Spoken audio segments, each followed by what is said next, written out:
Junie B has a peep in her pocket. Chapter 5, E-I-E-I-O. The bus drove for a very long time. Polly Allen Puffer was sitting with that Jim I hate. While we were riding, he stood up behind me. Junie B, listen to the song we just made up, he said.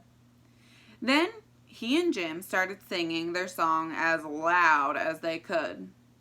Old MacDonald had a nub, E-I-E-I-O. And on his nub he had a hat, E-I-E-I-O. With an ow, ow here and an ow, ow there. Here's an ow, there's an ow everywhere, ow, ow. Old MacDonald had a nub, E-I-E-I-O. Finally, I covered my ears with my hands so I couldn't hear them anymore. Then I sang as loud of a song of my own. It's called, Ha Ha, I Can't Hear You. I invented the words myself. Ha ha, I can't hear you. Ha ha, I can't hear you. Ha ha, I can't hear you. I sing that song a jillion times, I think. Then all of a sudden, the bus turned down a long dirt road. And oh no, it was the farm. We're here, we're here, we're here, shouted the children, very thrilled. I looked out the window. There was a big house with trees all around it. Also, there was a barn and a tractor and some chickens. I did a big gulp at those peccary things, because chickens have pointy lips, just like roosters. I quick scrunched down on the bus floor. Then I hid under my backpack very sneaky, because maybe if I kept real quiet, Mrs. wouldn't see me, and I could hide on the bus the whole entire time.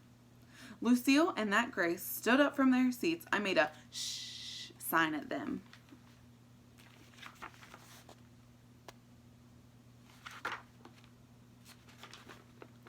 Don't tell the teacher I'm here, and I mean it, I whispered. Only too bad for me, because just then I heard the worstest noise in the world. It was the noise of the big, dumb, tattletale boy. Teacher, Junie B. Jones is hiding on the floor. I see her, shouted that meanie Jim. Shh, I yelled. But Jim did not shh. Instead, he jumped up on the bus seat and pointed his finger at me. She's trying to hide under the seat backpack, so you won't see her, but you can almost see her perfectly good. He got off the seat and waved at me very teasingly. Ta-ta, he said. Then he followed Lucille and Grace right off the bus. After that, my heart got very poundy inside, because I heard the sound of footprints. That's why. I scrunched myself tighter. Junie B? It was the voice of Mrs. I didn't answer her. Junie B, I see you, okay? Your backpack isn't big enough to hide you, she said. I looked up real slow. Hi, how are you today? I said, kind of nervous. I'm fine, only I'm not actually hiding. Mrs. crossed her arms. Then what are you actually doing? She asked me. I did a gulp. I'm tidying, I said. Tidying what? Asked Mrs. I thinked fast. I'm tidying the floor, I told her.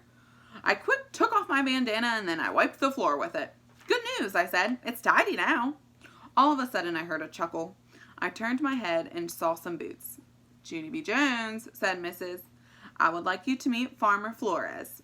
Farmer Flores owns the beautiful farm that we are visiting today. I raised my eyes very slow. Then finally I looked all the way to the top of his head. That's when my arms got shivers all over them. Because guess what? Farmer Flores, he was wearing a hat. All right, chapter 6 is called Farmer Flores. We'll have to see what it's all about.